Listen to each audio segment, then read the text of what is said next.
Hello दोस्तों, welcome to my channel point of classes. जैसे कि आप सभी को पता है कि हम आपके लिए कुछ ना कुछ मैटर लेके आते रहते हैं। तो आज हम लेके आए 9th क्लास का 4th चैप्टर है। इन शॉर्ट में है, बिल्कुल आसानी से आपको याद हो जाएगा। पेपर के अंदर जो भी क्वेश्चन आएंगे आपको आसानी से याद हो जाएंगे। तो सबसे पहला है राजा राम मोहन राय। इनका जन्म देख लेते हैं। जन्म इनका हुआ था 22 मई 1772 को हुआ था। कहाँ पे हुआ था? बंगाल के राधानगर में हुआ था। तो ये क्वेश्चन भी पेपर के अंदर पूछे जा सकते हैं, ऑब्जेक्टिव में भी पूछे जा सकते हैं या अति उत्तरात्मक प्रश्न के अंदर भी पूछे जा सकते हैं। तो राजा राम मोहन राय थे, इनको भारतीय राष्ट्रवाद का अग्रदूत भी कहा जाता है। राजा राम मोहन राय ने 20 अगस्त 1828 को ब्रह्म समाज की स्थापना की थी। तो राजा राम मोहन राय ने ब्रह्म समाज की स्थापना कब की थी? ठीक है, ये क्वेश्चन भी पूछा जा चुका है। उसके बाद में 1829 में सती प्रथा विरोधी कानून बनवाया था। मतलब कि राजा राम मोहन राय ने कानून बनवाने में मदद की थी या सती प्रथा के विरुद्ध अपनी आवाज उठाई थी। उसके बाद में यहाँ कोलकाता में Vedanta college, English school, Hindu college की स्थापना किसने करवाई थी? राजा राम मोहन राय ने करवाई थी। उसके आगे देख लेते हैं, इनकी जो मृत्यु हुई थी वो हुई थी 1833 में। इंग्लैंड के ब्रिस्टल नगर में इनकी मृत्यु हुई थी। उसके बाद में 1867 में आत्माराम पांडुरंग जो थे, इन्होंने प्रार्थना समाज की स्थापना की थी। तो उसके बाद में आता है स्वामी दयानंद सरस्वती। स्वामी दयानंद सरस्वती के बचपन का नाम क्या था? मूलशंकर था। जन्म इनका 1824 में ब्राह्मण परिवार में हुआ था। 10 अप्रैल 1875 में आर्य समाज की इन्होंने स्थापना की थी। स्वामी दयानंद जी ने आर्य समाज की स्थापना किया।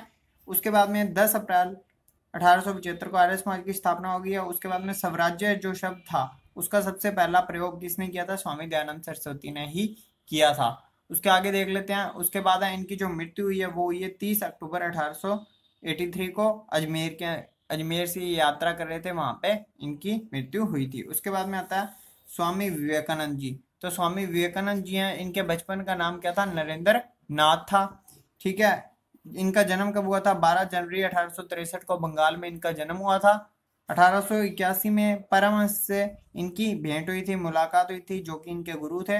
1893 में शिकागो सम्मेलन में इन्होंने भाग लिया था स्वामी विवेकानंद जी ने। 5 मई 1897 में रामकृष्ण मिशन की स्थापना हुई थी। उसके बाद में रामकृष्ण मठ है, इसकी स्थापना 1887 में हुई है। उसके बाद में आता है आचार्य तुलसी जी। तो आचार्य तुलसी जी जो थे वो नागौर में 1971 में इनका जन्म हुआ था। 11 वर्ष की उम्र में इन्होंने दीक्षा प्राप्त की थी और 1 मार्च 1949 को 10,000 लोगों के साथ इन्होंने अनुव्रत विचार की घोषणा की थी और इन्हें अनुव्रत आंदोलन के प्रणेता भी कहा जाता है। तो इसमें से क्या क्या क्वेश्चन पूछे गए हैं मैं आपको ये डिटेल से बता देता हूँ, और वो क्वेश्चन हर बार पूछे जाने वाले हैं, आपको याद होने चाहिए कौन कौन से क्वेश्चन है। एक तो जितने भी महान संत हुए हैं या जो भी समाज सुधारक हैं उनके जन्म से रिलेटेड क्वेश्चन पूछे गए हैं, उनकी मृत्यु से रिलेटेड क्वेश्चन पूछे गए हैं, उन्होंने जिस भी समाज की स्थापना की है उससे रिलेटेड क्वेश्चन पूछे गए हैं। ठीक है, एक और क्वेश्चन है जिसके बीच में उनके अगर कोई गुरु हैं तो गुरु से रिलेटेड क्वेश्चन भी पूछा जा सकता है। और जो दिनांक है वो आपको 100% याद होनी चाहिए, दिनांक से रिलेटेड होगा। और जो भी प्रथाएं समाप्त की गई हैं, जैसे सती प्रथा होगी तो वो कब समाप्त की गई? 1829 में। तो ये भी आपको पता होना चाहिए। तो thanks for watching this video, like this video and subscribe my channel. Thank you.